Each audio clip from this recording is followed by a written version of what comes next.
DOH Ilocos naman po muling nagpaalala sa banta ng baha at flash flood. Para sa detalye ng balitang yan, kasama natin Idol Robert Reyes. 104.7 IFM. Report!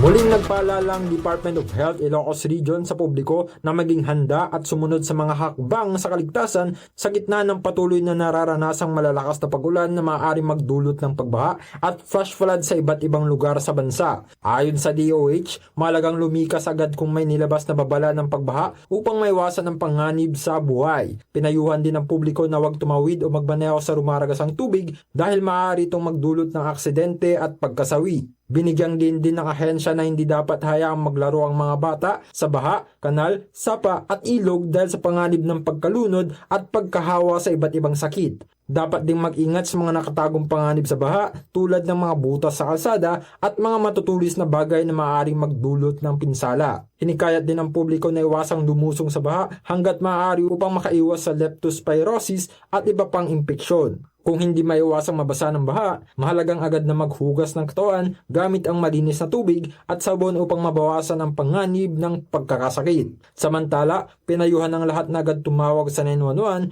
o sa pinakamalapit na local emergency hotline kung may agarang pangangailangan o emergency. Kasama mo mula rito sa FM News Dagupan, Idol Robert Reyes, Tatak, IFM.